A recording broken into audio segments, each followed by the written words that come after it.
Hello student, this is Pooja. I am here to teach you business studies for class 12. मैं आपको coaching classes की तरह छोटे topics नहीं कराऊंगी. I will go through the entire chapter in a one video. So here we go. Business studies. Our first chapter is nature and significance of management. Management. कोई भी business शुरू करने के लिए हमें सबसे पहले मैनेजमेंट करना पड़ता है, उसको मैनेज करना पड़ता है. ना कि सिर्फ शुरू करने के लिए. जब बिजनेस चल रहा होता है, जब बिजनेस ग्रोइंग स्टेज पे होता है, चाहे बिजनेस डिक्लाइन स्टेज पे होता है, बिजनेस कैसा भी हो, हमें उसको मैनेज करना पड़ता है. अब हम बिजनेस के बारे में बात कर रहे हैं क्योंकि ये बिजनेस स्टडीज है. तो बिजनेस में सबसे पहले हमें क्या चाहिए? Raw material. हम कोई भी प्रोडक्ट बनाते हैं तो हमें उसके लिए सबसे पहले रॉ मटेरियल चाहिए होता है. और कोई भी प्रोडक्ट जो बनता है वो बनेगा मशीनरी से, तो हमें उसके लिए मशीनरी भी परचेज करनी होगी. तो अब हमने रॉ मटेरियल ले लिया, मशीनरी ले ली, तो अब उसका प्रोडक्शन होगा. जब उसका प्रोडक्शन हो जाएगा तो हम उसकी पैकेजिंग करेंगे. पैकेजिंग में हमें बहुत सारी चीजों के रूल्स और रेगुलेशंस को देखना होता है. जैसे हमें उसकी लेबलिंग करनी है, गवर्नमेंट्स के क्या रूल्स हैं, उसमें क्या इंग्रेडिएंट्स हैं, तो सब हम पैकेजिंग में ध्यान देंगे. तो पैकेजिंग के बाद हम लोग उसकी मार्केटिंग करेंगे.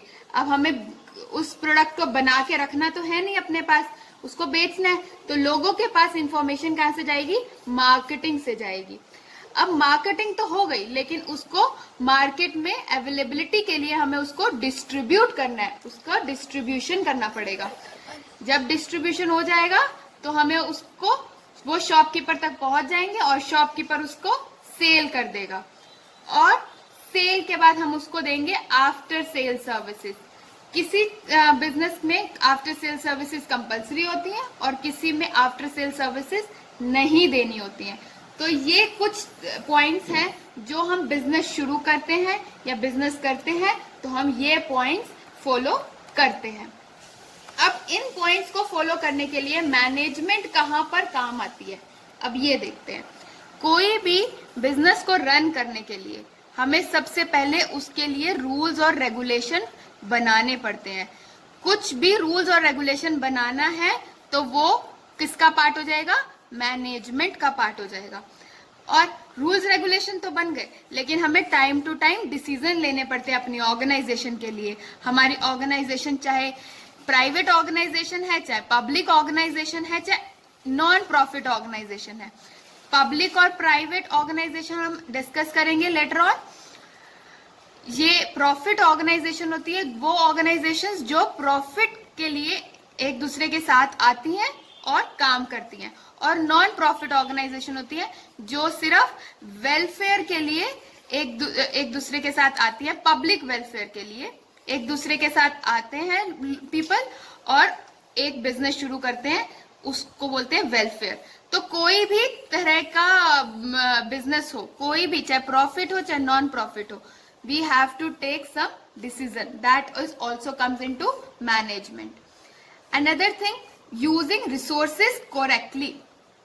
कुछ रिसोर्सेज होते हैं, जैसे मार्केटिंग करने के लिए कुछ रिसोर्सेज होते हैं. मार्केटिंग करने के लिए आप टीवी पे एडवर्टाइजमेंट कर सकते हैं, न्यूज़पेपर पे एडवर्टाइजिंग कर सकते हैं, रेडियो में एडवर्टाइजिंग कर सकते हैं. तो किस किस तरीके की मार्केटिंग होती है? Online marketing, offline marketing.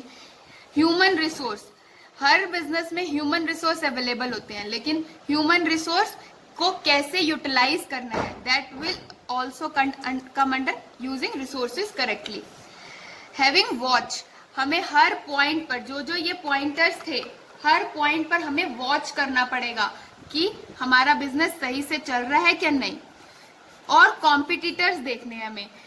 सिर्फ हम अपने बिजनेस को कैसे कर रहे हैं ये तो इम्पोर्टेंट है ही है, लेकिन कॉम्पिटिटर्स, उसी से हमारे सेम कॉम्पिटिटर्स बिजनेस कैसे आगे बढ़ा रहे हैं, क्या स्ट्रैटेजीज अपना रहे हैं, उनको भी हमें ध्यान में रख देना होगा एक बिजनेस को सक्सेस करने के लिए. सो ये तो हो गया management. Management is required in all. सब तरह की ऑर्गेनाइजेशन में मैनेजमेंट को यूज किया जाता है. जैसे चाहे वो स्मॉल ऑर्गेनाइजेशन है, चाहे वो लार्ज ऑर्गेनाइजेशन है, सब में मैनेजमेंट का यूज होता है. Successful organisation do not achieve their goals by chance. कोई भी ऑर्गेनाइजेशन जो भी सक्सेस हुई है वो बाय चांस नहीं हुई है, वो by following a deliberate process, एक प्रोसेस फॉलो करके सक्सेस हुई है, which is called management. So management is a process. Management क्या है? Management is defined as the process, is a process of plan करना है, ऑर्गेनाइजिंग, कंट्रोलिंग. किसी भी चीज को प्लान करेंगे, फिर कैसे उसको काम को करना है और उसको कंट्रोल करना है, मतलब वो काम टाइम पे हो रहा है, ये चीज भी देखना है. एंड ऑर्गेनाइजेशन क्यों करना है ये काम? In order to achieve coordination. Coordination होना चाहिए ह्यूमंस और मटेरियल के बीच में. मटेरियल रिसोर्सेज, मटेरियल रिसोर्सेज क्या होते हैं? Raw material, machineries, each and everything comes into resources. Human and material resources essential in the effective and efficient attainment of objective. कोई भी ऑब्जेक्टिव को अचीव करने के लिए हम ये सब चीजें करते हैं और जिसको कहते हैं management. So effective versus efficient. Effective क्या होता है? एफिशिएंट क्या होता है? किसी काम को काम करना इज इफेक्टिव, फिनिश करना उसको टाइम पे. जैसे मैंने कह दिया कि ये प्रोडक्ट बनाना है विद इन अ वीक, वो अगर विद इन अ वीक बन गया तो दैट इज एन इफेक्टिव.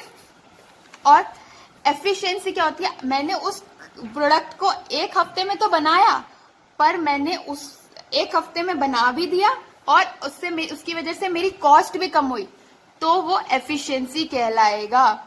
इसमें हो सकता है कि हमने एक हफ्ते में वो प्रोडक्ट तो बना दिया, लेकिन हमारा प्रोडक्ट बनाने के लिए जो हमारी वेस्टेज हुई है वो ज्यादा हो गई. क्यों? क्योंकि हमको जल्दी काम करना था. तो that is not minimum cost, but हमारा काम फिनिश हो गया, दैट इज इफेक्टिव वर्क. हमने टाइम पे काम कर लिया. पर अगर हमने मिनिमम कॉस्ट भी रखी तो हमारा काम एफिशिएंट हो जाएगा. तो ये तो हुआ हमारा मैनेजमेंट के बारे में. उसके बाद हम आते हैं हमारे मैनेजमेंट के कैरेक्टरिस्टिक्स. मैनेजमेंट जो है वो गोल ओरिएंटेड है. अभी हमने पढ़ा मैनेजमेंट हम करते हैं एक ऑब्जेक्टिव को फुलफिल करने के लिए. तो ऑब्जेक्टिव क्या है हमारा? कोई भी गोल जो भी है उसको फुलफिल करने के लिए हम करते हैं, तो वो हो गई हमारी management. Next step is management in all pervasive. Pervasive मतलब इम्पॉर्टेंट. हमें हर पॉइंट पर मैनेजमेंट फॉलो करना पड़ता है. वो हमारे लिए इम्पॉर्टेंट है, चाहे वो ऑर्गेनाइजेशन प्रॉफिटेबल हो, चाहे वो नॉन प्रॉफिटेबल हो, चाहे हम इकोनॉमी की बात करें, चाहे हम सोशियो कल्चर की बात करें, चाहे हम किसी पॉलिटिकल फंक्शन की बात करें, हमें सब पॉइंटर्स में मैनेज करना पड़ता है. तो that is why management is all pervasive. Management is multi dimensional. 3 parts में हम लोगों ने मैनेजमेंट को डिवाइड कर दिया. हमें सब पार्ट्स में मैनेजमेंट करना पड़ता है. That is why it is multi dimensional. So performance of work कैसे परफॉर्म किया जाएगा ये भी डिसाइड करना इज अ मैनेजमेंट. पीपल को कैसे मैनेज करना है, that is also management. Management of operations, काम कैसे होगा, that is also a management. Management is a continuous process. ये कॉन्टिन्यूअस प्रोसेस है, मतलब ये लगातार चलता रहता है. जब हम बिजनेस शुरू करते हैं तो भी हमें डिसीजंस लेने पड़ते हैं. जब बिजनेस थोड़ा सा आगे बढ़ जाता है तो भी हमें डिसीजन लेने पड़ते हैं. फिर वो बिजनेस ग्रो करने लग जाता है तो भी हमें डिसीजन लेने पड़ते हैं. अगर बिजनेस में कुछ डाउनवर्ड्स आ गया तो भी हमें डिसीजंस लेने पड़ते हैं. हमें हर टाइम पे मैनेज करना पड़ता है, ना कि सिर्फ डिसीजंस लेने के लिए. अगर कोई पर्सन आज काम कर रहा है हमारी ऑर्गेनाइजेशन में और उसने 4 साल बाद 5 साल बाद ऑर्गेनाइजेशन को छोड़ दिया, तो उसके जाने से के बाद वजह से हमारा काम तो नहीं रुकेगा. हमने उसकी जगह दूसरा पर्सन अपॉइंट कर लिया, लेकिन हम अब उस दूसरे पर्सन को अपॉइंट करना भी मैनेजमेंट में आएगा. फिर उसको काम सिखाना पड़ेगा, फिर उसको बताना पड़ेगा हमें कैसे कैसे काम करना है. That is all come under management. Management is a group activity. अगर मैं चाहूं कि सारा काम मैं ही कर लूं तो ऑर्गेनाइजेशन तो नहीं चलेगी ऐसे. तो सबको मिल के काम करना पड़ेगा, मैनेज करना पड़ेगा, तब that is called group activity. Management is a dynamic function. Her function में डिफरेंट तरीके से मैनेजमेंट काम करती है। मतलब हमें, जैसे मैंने अभी पढ़ा, डायमेंशनल में भी, ऑपरेशन में भी काम आती है, पीपल के लिए भी काम आती है, मैन्युफैक्चरिंग में भी काम आती है, और रॉ मटेरियल कब मंगवाना है, रॉ मटेरियल कहाँ से आएगा, सब कुछ डिसाइड करना इज अ मैनेजमेंट। तो ये हर जगह मैनेजमेंट आती है, हर डिपार्टमेंट में, चाहे वो प्रोडक्शन का डिपार्टमेंट हो, चाहे वो मार्केटिंग का डिपार्टमेंट हो, ऑपरेशन का डिपार्टमेंट हो, ह्यूमन रिसोर्स का डिपार्टमेंट हो, हर डिपार्टमेंट में हमें मैनेजमेंट का यूज करना पड़ता है। Management is an intangible force, इसको कोई देख नहीं सकता है, हम लोग डिसाइड करते हैं, हम लोग कुछ सोचते हैं, हम उसको डिसाइड करते हैं, हम उसको अपनी ऑर्गेनाइजेशन में इम्प्लीमेंट करते हैं, तो वो हमें दिखता तो नहीं है। सो दिस इज इनटेंजिबल। हमारे डिसीजंस लेना, हम कैसे काम कर रहे हैं, हमारा way of working, life, so everything is come into the management. So this is intangible force. Next topic is objective of management. Objectives क्या हैं? तो हमने ऑब्जेक्टिव्स को 3 पार्ट में डिवाइड करा है, ऑर्गेनाइजेशनल ऑब्जेक्टिव, सोशल ऑब्जेक्टिव और पर्सनल ऑब्जेक्टिव। सबसे पहले हम ऑर्गेनाइजेशन के ऑब्जेक्टिव की बात करते हैं, मतलब एक बिजनेस के ऑब्जेक्टिव की बात करते हैं कि हम बिजनेस में मैनेजमेंट में क्या रोल है। सो ऑर्गेनाइजेशन की सर्वाइवल के लिए, उसकी ग्रोथ के लिए, अभी हमने पढ़ा कि सक्सेस ऑर्गेनाइजेशन की तभी होती है जब वो एक प्रोसेस फॉलो करता है, मैनेज करता है अपने तरीके से। प्रॉफिट के लिए, ऑर्गेनाइजेशन का ऑब्जेक्टिव होता है प्रॉफिट। प्रॉफिट अर्न करने के लिए मैनेजमेंट करनी पड़ती है। किसी कंपनी की ग्रोथ के लिए, जैसे नई टेक्नोलॉजी आ गई तो हमें उस टेक्नोलॉजी को अडॉप्ट करना है, तभी हम मार्केट में ग्रो करेंगे। That is also come under organisational objective. अब सोशल ऑब्जेक्टिव्स, मतलब कि सोसाइटी के लिए जो ऑब्जेक्टिव्स लिए जाते हैं, सोसाइटी में मैनेजमेंट का क्या रोल है, that is come under social objectives. Then it comes the personal objective. जैसे मैंने एक ऑर्गेनाइजेशन ज्वाइन करी, अब मैं उस ऑर्गेनाइजेशन में काम कर रही हूँ, लेकिन सिर्फ ऑर्गेनाइजेशन के ही गोल्स फुलफिल करने के लिए तो हम काम नहीं करते हैं, हमारे खुद के पर्सनल ऑब्जेक्टिव भी होते हैं। जैसे हमें पैसा कमाना है या हमें प्रमोशन चाहिए, कोई भी हमारा पर्सनल ऑब्जेक्टिव हो सकता है हम जब काम करते हैं। So that is also comes under the management, that is personal objective. हम लोग काम करते हैं हम अपनी खुद की सर्वाइवल के लिए, हम इतने मनी अर्न करने के लिए, तो that is comes into the personal objectives. लेकिन कुछ लोग हैं जो पैसों के लिए काम नहीं करते हैं, अपनी सक्सेस के लिए काम करते हैं कि मुझे एक पोजीशन पर पहुंचना है, तो that is come under the personal objective. तो this is all about objectives and now we come into the importance of management. अब मैनेजमेंट इंपॉर्टेंट क्यों है? Management help in achieving group goals. Group के goals मतलब कि जैसे मैंने काम दे दिया कि ये पूरा ग्रुप 1 वीक में 7 प्रोडक्ट्स मैन्युफैक्चर करेगा, तो वो 1 वीक में 7 प्रोडक्ट कैसे मैन्युफैक्चर करेगा, that is comes into management, कि हमें वो मैनेज करना पड़ेगा कि एक हफ्ते में 7 प्रोडक्ट कैसे प्रोड्यूस होंगे। तो this is achieving a group goals. Management increase efficiency. Efficiency बढ़ जाएगी, जब 10 लोग काम करेंगे तो ऑब्वियसली एफिशिएंसी बढ़ेगी। हम उन 10 लोगों को कैसे काम कर रहे हैं, कहाँ पे काम करना है, जो उनका इंटरेस्ट है उसी में वो काम करें ताकि वो अच्छा अपना दे पाए। तो दैट इज एफिशिएंसी इंक्रीज होती है उससे, that is also comes into management. Management creates a dynamic organisation. Management हर चीज में होती है, जैसे मैंने आपको बताया, मार्केटिंग में भी, ऑपरेशंस में भी, एचआर में भी, प्रोडक्शन में भी। सो ये डायनामिक कर देती है ऑर्गेनाइजेशन में। Management help in achieving personal objective. Personal objective जैसे अभी हम डिस्कस कर चुके हैं कि चाहे उसको मनी से रिलेटेड उसका पर्सनल ऑब्जेक्टिव हो, चाहे प्रमोशन से रिलेटेड ऑब्जेक्टिव हो, वो सब अचीव कैसे होगा, मैनेज करके। अगर मैंने आज सोच लिया कि मुझे एक दिन सीईओ बनना है, तो मैं सीईओ कैसे बनूंगी, मेरे को पहले अपने आप को मैनेज करना पड़ेगा कि मुझे इतना काम करना है, मुझे इतना टाइम देना पड़ेगा ये काम करने के लिए, तभी मैं कुछ 9 साल के बाद सीईओ की पोजीशन पे पहुंच पाऊंगी। So that is very difficult task, but हाँ, अगर मैंने सोच लिया है मुझे करना है तो मुझे अपने आप को मैनेज करना पड़ेगा, अपना टाइम मैनेज करना पड़ेगा, अपना काम मैनेज करना पड़ेगा, अपनी पर्सनल लाइफ मैनेज करनी पड़ेगी, सब कुछ मैनेज करना पड़ेगा. That is also management. Management help in development of society. अगर मैं आज एक ऑर्गेनाइजेशन मैंने स्टार्ट किया है, एक बिजनेस स्टार्ट किया है, वो एक टाइम पर एक ग्रोथ स्टेज पे पहुंचेगा. जब वो ग्रोथ स्टेज पे पहुंचेगा तो मेरे ह्यूमन नीड्स भी बढ़ती जाएंगी. सो दैट इज मैं अपनी सोसाइटी को मैं सोसाइटी को क्या प्रोवाइड कर रही हूँ? एम्प्लॉयमेंट. इससे मैंने सोसाइटी में एम्प्लॉयमेंट प्रोवाइड किया तो डेवलपमेंट होगी सोसाइटी की.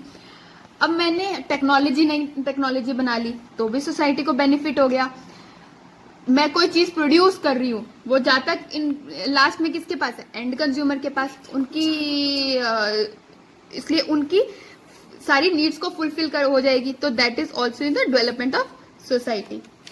तो जहां पर इंपॉर्टेंस होंगी वहां पे थोड़ी सी लिमिटेशंस भी होंगी. Changing nature. मैनेजमेंट को बार बार हमें चेंज करना पड़ता है. मतलब आज तो मैंने डिसाइड कर लिया कि एक हफ्ते में 4 पर्सन 7 प्रोडक्ट बनाएंगे, पर कभी कभी टेक्नोलॉजी, जैसे सोचो मैंने 3 साल बाद नई टेक्नोलॉजी आ गई, हायर टेक्नोलॉजी आ गई, वो एक हफ्ते में 4 लोग 15 प्रोडक्ट बना पा रहे हैं. तो फिर मुझे टाइम चेंज करना पड़ेगा, उसको चेंज करना पड़ेगा, तभी वो सक्सेसफुल हो पाएगा, मैं से ग्रो कर पाऊंगी. सो this is a changing nature. मुझे टाइम टू टाइम उसमें चेंजेस करने पड़ेंगे. Effect of external factors. कभी पॉलिटिकल इन्वायरमेंट चेंज हो गया, या फिर कोई नया रूल रेगुलेशंस आ गए, या लीगल आ गए, कोरोना का एग्जांपल. तो that is also comes into the external factor. तो this effect of external factors में हमारी मैनेजमेंट इफेक्ट हो जाएगी. कोई भी पॉलिटिकल या रूल्स रेगुलेशंस आ गए, लीगल आ गया, सोसाइटीज में कुछ चेंज हो गया, कंज्यूमर की प्रेफरेंसेस चेंज हो गई, कुछ भी चेंज होता है तो हमारी को मैनेजमेंट को चेंज करना पड़ेगा. मतलब हम जैसे काम कर रहे हैं हमें उस ढंग को चेंज करना पड़ेगा. तो this is a limitations of management. Topic is nature of management. Management as an art. अब मैनेजमेंट एक आर्ट है. Second point, management as an science. Management एक साइंस भी है. And the third part is management as a profession. Management एक profession भी है. सो हम शुरू करते हैं फर्स्ट पॉइंट से, मैनेजमेंट एज एन आर्ट. अब मैनेजमेंट एक आर्ट है. इसमें क्या आर्ट क्यों है? Existence of theoretical knowledge. इसके अंदर थ्योरेटिकल नॉलेज भी होती है. मतलब इसके अंदर कुछ बेसिक प्रिंसिपल्स होते हैं जो हमें फॉलो करने होते हैं किसी भी काम को मैनेज करने के लिए. एक पर्सनलाइज एप्लीकेशन, मतलब कि स्किल्स के हिसाब से. अगर कोई फॉर एग्जाम्पल कोई 2 एक्टर्स हैं, तो अगर मैं दोनों एक्टर्स को बोलूंगी आप एक्टिंग छोड़ के राइटिंग करना शुरू कर दो, तो वो नहीं कर पाएंगे ना. सो उनको भी एक right person at a right job is a good thing for I can say for this personalized application. मतलब जिसका जो काम है उसको वही काम दो. ये नहीं है आप एक डांसर को कहोगे आप डांस नहीं करो, आज आप इस मूवी में गाना गा लो, तो वो ढंग से नहीं कर पाएगा. सो जो भी राइट पर्सन है उसको राइट काम दो. That is a personalised application. So based on practice and creativity. एकदम से कोई प्रोफेशनल तो नहीं बन जाता, तो उसको धीरे धीरे प्रैक्टिस और उसकी क्रिएटिविटी देखी जाती है. जैसे आज एक प्रॉब्लम आई ऑर्गेनाइजेशन में, मुझे उसको सॉल्व करने में 10 दिन 15 दिन लग गए कि यार ये कैसे होगा. हम लोगों ने, बहुत सारे लोगों ने मीटिंग करी, फिर हम लोगों ने अपने अपने सजेशंस दिए, फिर एक हायर पर्सन उसको सिलेक्ट करेगा कि हाँ this is the right thing कि हम ऐसा कर सकते हैं. तो वो प्रैक्टिस होती है कि कौन सा काम, कौन सा सजेशन कहाँ पर यूज किया जाए, कौन सा रिसोर्स कहाँ पे यूटिलाइज किया जाए, ताकि मिनिमाइज कॉस्ट होए, हमारा काम एफिशिएंटली होए. मतलब हमारा जो भी काम है वो हमारा काम ढंग से होए. That is also an art. ये कला है. साइंस. अब इसमें साइंस का क्या है? Cause and effect relationship.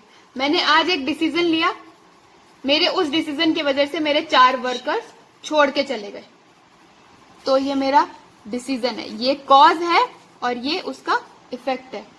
Based on experiment, मतलब एक्सपेरिमेंट करना पड़ता है। मुझे नहीं पता था मेरे ये डिसीजन लेने के बाद 4 वर्कर्स मेरे छोड़ के चले जाएंगे, तो मैंने ये एक्सपेरिमेंट किया है कि मैंने ये डिसीजन लिया तो मुझे इफेक्ट पड़ा ये, तो मैंने उसी टाइम डिसीजन अपना चेंज कर दिया। अब उस डिसीजन की वजह से 10 वर्कर्स और आ गए मेरे ऑर्गेनाइजेशन में, जिसकी वजह से मेरा काम और इफेक्टिवली और एफिशिएंटली होने लगा। तो ये डिसीजन मेरा सही था और ये डिसीजन मेरा गलत था। ये मुझे कैसे पता चला? एक एक्सपेरिमेंट करके, और experiment is a part of science, that's why it's come into the as a science. Universal validity, मतलब हम जब हमने ये एक्सपेरिमेंट कर लिया तो हमें पता चल गया कि हमारा ये डिसीजन सही है। तो ये डिसीजन सिर्फ मेरे लिए ही सही है ऐसा तो नहीं हो सकता, और हो भी सकता है। तो ये डिसीजन और लोगों के काम भी आ सकता है कि अगर उनकी यही प्रॉब्लम है तो आप ये वाला डिसीजन लेंगे तो आपको ये हेल्पफुल करेगा। तो ये यूनिवर्सली ट्रूथ हो जाएगा, सिर्फ मेरे लिए नहीं, यूनिवर्सली ट्रूथ हो जाएगा। That is in the management as a science. अब next topic is management as a profession. Profession है मतलब organisation look for individual with specific qualification and experience to manage them. आज मैंने 12th क्रॉस कर लिया। 12th cross करने के बाद मैं किसी ऑर्गेनाइजेशन में, for example experience Coca Cola organisation में मैं मैनेजर बन जाती हूँ, तो मैं बन सकती हूँ? नहीं बन सकती। क्यों नहीं बन सकती? क्योंकि ना मेरे पास प्रॉपर क्वालिफिकेशन है, ना मेरे पास कोई एक्सपीरियंस है। मेरे पास क्वालिफिकेशन जैसे अगर मैं सॉफ्टवेयर इंजीनियर बनना चाहती हूँ तो मुझे बीटेक करनी पड़ेगी, तभी मेरे पास प्रॉपर नॉलेज होगी, उसके कुछ बेसिक प्रिंसिपल। अब मेरे को मैनेजर बनना है तो I can go for the BCom, और उसके बाद मैंने एक्सपीरियंस हो गया, या फिर मैंने एमबीए किया, तो मेरे पास क्वालिफिकेशन आ गई। क्वालिफिकेशन के बाद मैं एकदम से मैनेजर या senior manager, CFO, CEO, VP तो नहीं बन सकती, तो मुझे एक्सपीरियंस की जरूरत है। Starting from a small level we go to the upper top level, so this is because of experience. We can study this in a next topic, that is level of management. There are 3 level of management. One is operational level, next is middle level, and the uppermost is top management. Starting from the lower level, operation management में कौन आते हैं? Workforce, मतलब जब जो manufacturing industries है, जो workers वहां पे काम कर रहे हैं, एक्चुअली में जो मशीनरीज पे वो काम कर रहे हैं, दैट इज वर्कफोर्स। तो बेसिकली ऊपर वाले जो भी पर्सन्स हैं, वो जो भी डिसीजन लेते हैं, इम्प्लीमेंट किसके ऊपर होता है? वर्कफोर्स के ऊपर। जब तक वो प्रोडक्ट इफेक्टिवली और एफिशिएंटली नहीं बनाएंगे तब तक वो मार्केट में अच्छा नहीं लगेगा। क्वालिटी मेंटेन करनी है, काम ढंग से करना है, टाइम पे करना है, everything is with on a work force, की वर्क फोर्स कैसे काम कर रही है। और वर्क फोर्स को देखता कौन है? सुपरवाइजर, कि वो क्या काम कर रही है, कैसे कर रही है। So these 2 persons comes into operation management. उसके बाद मिडिल मैनेजमेंट आती है, जो मैनेजर्स और हेड होते हैं वो मिडिल मैनेजमेंट के अंदर आती है। मतलब जो डिसीजंस लेती है वो एक हो गया फाइनेंस डिपार्टमेंट, एक हो गया ह्यूमन रिसोर्स डिपार्टमेंट, एक हो गया ऑपरेशन डिपार्टमेंट, एक हो गया प्रोडक्शन डिपार्टमेंट, एक हो गया परचेज डिपार्टमेंट। सो ये सब तो डिपार्टमेंट्स हैं, ये अपना काम कर रहे हैं, ये अपना काम कर रहे हैं, ये अपना काम कर रहे हैं, अपना कर रहे हैं, ये अपना कर रहे हैं, सब अपना अपना काम कर रहे हैं। लेकिन ऑर्गेनाइजेशन में अगर ये सब अपना अपना काम करेंगे तो पता कैसे चलेगा कि क्या काम हो रहा है? तो इन सबको भी तो कनेक्ट होना पड़ेगा। जैसे प्रोडक्शन हो रही है, प्रोडक्शन के लिए मुझे रॉ मटेरियल चाहिए, कहाँ से आएगा? परचेज डिपार्टमेंट से। परचेज डिपार्टमेंट ये प्रोडक्ट खरीद रही है, पैसे कौन देगा? Finance department. अब पैसा भी दे दिया, प्रोडक्ट भी आ गया, लेकिन अब प्रोडक्ट बनेगा कैसे? ह्यूमन से, ह्यूमन रिसोर्स डिपार्टमेंट। अब ह्यूमन रिसोर्स डिपार्टमेंट से बनेगा, लेकिन काम हो कैसे रहा है वो कौन देखेगा? Operation department. तो ये सब इंटरलिंक्ड होते हैं और ये सब डिपार्टमेंट्स अपने अपने डिसीजंस लेते हैं, लेकिन अब इन सब के इंटरलिंक का डिसीजन कौन लेगा? Top management, that is VP. VP के अंदर सारे मैनेजर्स आते हैं। अब वीपी क्या होता है? वाइस प्रेसिडेंट, जिसके अंडर सारे मैनेजर्स आते हैं। वो मैनेजर्स जो अपने अपने डिपार्टमेंट में डिसीजन लेते हैं, लेकिन जब इंटरलिंक्ड डिसीजन लेना होता है तो वो कौन लेगा? वीपी। अब वीपी को सुपरवाइज कौन करता है? प्रेसिडेंट। प्रेसिडेंट के ऊपर सीईओ, सीएफओ, चेयरमैन। सो ये सब जो है ये सिर्फ डिसीजंस लेते हैं कि काम कैसे होगा। ये डिसीजंस को अपने अपने डिपार्टमेंट में इम्प्लीमेंट करते हैं। ये अपने वर्कफोर्स से वो इम्प्लीमेंट वाला काम कराते हैं, और ये पर्सन्स हैं जो एक्चुअली में काम करते हैं। So this is the level of the management. And our next topic is function of management. अब 5 फंक्शंस होते हैं मैनेजमेंट के: planning, organising, staffing, directing, controlling. हमने अभी मैनेजमेंट की डेफिनेशन में पढ़ा कि मैनेजमेंट एक प्लानिंग है। हमें पहले अपने गोल्स को प्लान करना पड़ेगा कि मुझे मेरे गोल्स हैं क्या, मुझे इस ऑर्गेनाइजेशन को लेके कहाँ जाना है। गोल्स शॉर्ट टर्म भी हो सकते हैं और लॉन्ग टर्म भी हो सकते हैं। शॉर्ट टर्म गोल्स होते हैं जो छोटे पीरियड के लिए बनते हैं, और लॉन्ग टर्म जो बड़े पीरियड के लिए। जैसे शॉर्ट टर्म मैंने कहा मैं 6 महीने में मुझे ये करना है, मुझे 3 साल में ये करना है, तो दिस इज शॉर्ट टर्म। और लॉन्ग टर्म 5 साल, 10 साल बाद और 15 साल बाद, 25 साल बाद मुझे ये ऑब्जेक्टिव अचीव करना है, that is into long term goals. तो जैसे मैंने एग्जांपल लिया कि मैंने 1 लाख प्रोडक्ट मेरे को इस साल बेचने हैं, तो ये मेरा शॉर्ट टर्म ऑब्जेक्टिव है। मेरे को ये कंपनी को 25 करोड़ की कंपनी बनाना है, ये मेरा विद इन 10 ईयर्स, तो ये मेरा लॉन्ग टर्म ऑब्जेक्टिव है। So these are the different objectives. तो कोई भी ऑब्जेक्टिव हो, सारे ऑब्जेक्टिव्स को हमें प्लान करना पड़ता है। ऑर्गेनाइजिंग मतलब मैंने अब ऑब्जेक्टिव्स तो प्लान कर लिए, वो काम करेगा कौन? असाइन कर रहे हैं ड्यूटीज को।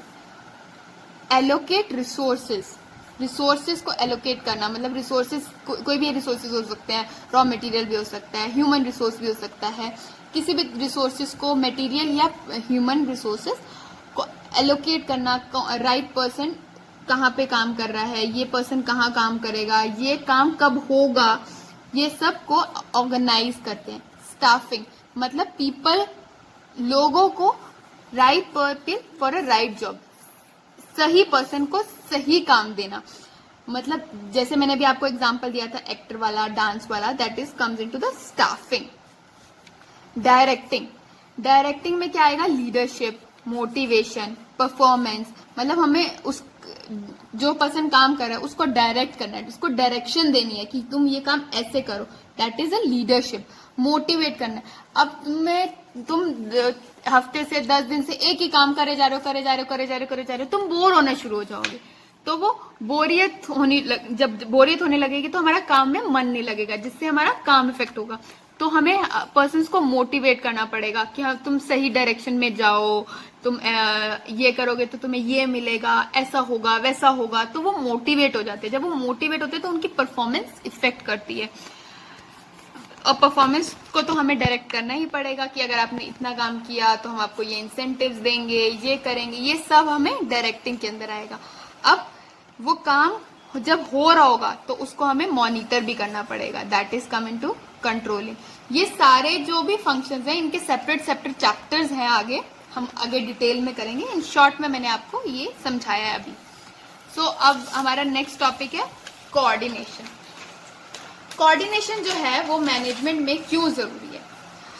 अब अगर हम बातचीत ही नहीं करेंगे, अब जैसे मैंने बताया ये परचेज डिपार्टमेंट है, ठीक है, पर ये प्रोडक्शन का डिपार्टमेंट है, फिर प्रोडक्शन के बाद ये मार्केटिंग का डिपार्टमेंट है, मार्केटिंग के बाद ये फाइनेंस का डिपार्टमेंट है। अब अगर हम ये सब आपस में कोऑर्डिनेट ही नहीं करेंगे, मतलब कम्युनिकेट ही नहीं करेंगे, तो हमें पता कैसे चलेगा कि मार्केट में क्या हो रहा है, हम ग्रो कर रहे हैं या हम डिक्लाइन में जा रहे हैं। अब एक रॉ मटेरियल परचेज तो करना है, लेकिन वो रॉ मटेरियल कौन सा है, किस क्वांटिटी में लेना है, किस क्वालिटी का लेना है, ये कौन बताएगा? Production department. कब लेना है ये कौन बताएगा? Production department. तो जब कोई प्रोडक्शन हो रही होगी, उसको क्या चीज चाहिए? वो रॉ मटेरियल चाहिए, उसको कौन सी मशीनरी चाहिए, उसको कितने अमाउंट में चाहिए, ये सब वो प्रोडक्शन डिपार्टमेंट बताएगा परचेज डिपार्टमेंट को। तो ये जब बताएगा दैट इज अ कोऑर्डिनेशन। इन दोनों के बीच में कोऑर्डिनेशन करना पड़ेगा। कितने अमाउंट, कितने क्वांटिटी में चाहिए, उस सब का ये फाइनेंस डिपार्टमेंट से जाके करेक्ट करेगा, ताकि वो पैसे इसको दे और ये जाके ये खरीद सके। अब मार्केट में किस चीज की डिमांड है, वो डिमांड मार्केटिंग जब तक प्रोडक्शन डिपार्टमेंट को नहीं बताएगा, प्रोडक्शन डिपार्टमेंट वो नहीं प्रोड्यूस करेगा। तो इन सब का कोऑर्डिनेशन आपस में होना चाहिए, तभी ये काम करेंगे। इसलिए कोऑर्डिनेशन को एसेंशियल बोला जाता है मैनेजमेंट के लिए। किसी भी चीज को मैनेज करने के लिए आपस में इनका कोऑर्डिनेशन होना बेहद जरूरी है। इसकी कैरेक्टरिस्टिक्स क्या है? Coordination integrates group efforts. तो ये बहुत सारी डिपार्टमेंट्स हैं जो आपस में कोऑर्डिनेट करेंगे। तो ये क्या है? ग्रुप है। तो इनके बीच में इंटीग्रेट होना चाहिए, इनके बीच में कोऑर्डिनेशन होगा, तभी ये काम करेंगे। Coordinator ensure unity of action. इनके बीच में यूनिटी होनी चाहिए, ये साथ मिलकर काम करेंगे तो ही कोऑर्डिनेशन अच्छा होगा। Coordination is a continuous process. एक बार तो बता दिया प्रोडक्शन डिपार्टमेंट ने कि मुझे 50,000 यूनिट्स चाहिए इस क्वालिटी की, लेकिन जब वो 50,000 खत्म हो जाएंगी तो उसको और बतानी पड़ेंगी। मतलब टाइम टू टाइम उसको कोऑर्डिनेट करना पड़ेगा, प्रोडक्शन को परचेज के साथ, ऐसे ही प्रोडक्शन को मार्केटिंग के साथ कैसे करना पड़ेगा कि मार्केट में ये चीज की डिमांड है, आप ऐसे बनाओ, इस क्वालिटी में बनाओ, इस क्वांटिटी में बनाओ, इस प्राइसिंग पे बनाओ। ये सब कॉन्टिन्यूअस प्रोसेस है। Coordination is all pervasive function. मतलब डिफरेंट फंक्शंस में कोऑर्डिनेशन काम आता है, वो मैं आपको इस एग्जांपल के थ्रू अच्छे से समझा चुकी हूँ। Coordination is a responsibility of all manager. सब मैनेजर्स की रिस्पॉन्सिबिलिटी होती है। हर डिपार्टमेंट का जो मैनेजर है वो ही दूसरे डिपार्टमेंट के मैनेजर के साथ बात कर अपनी डिमांड्स, अपनी सजेशंस को आगे लेके जाएगा और अपने काम को पूरा कराएगा। Coordination is a deliberate function. मतलब बहुत नाजुक सा है। अगर आज मैंने कोई गलत information they the, for example marketing वाले ने गलत इन्फॉर्मेशन दे दी अगर प्रोडक्शन डिपार्टमेंट को, तो जितने भी बल्क में सामान प्रोड्यूस हुआ था सब बेकार हो जाएगा। अगर परचेज डिपार्टमेंट ने 1 लाख का सामान खरीदा था, लेकिन फाइनेंस वाले को बोला 1,25,000 का सामान खरीदा है, फाइनेंस वाले ने 25,000 ज्यादा दे दिया अगर परचेज डिपार्टमेंट को, तो कंपनी को लॉस हो जाएगा। यहाँ पर परचेज डिपार्टमेंट चीटिंग कर रहा है, इसकी कोऑर्डिनेशन सही नहीं थी। या फिर हम कह सकते हैं मार्केटिंग वाले ने टाइम पर नहीं बताया कि कौन सी चीज की डिमांड है, तो भी ये हमारी जो ऑर्गेनाइजेशन है वो ग्रो नहीं कर पाएगी। तो टाइम पर सही चीज बताना ही भी कोऑर्डिनेशन में आएगा। अब इसकी इम्पोर्टेंस क्या है, क्यों करना है?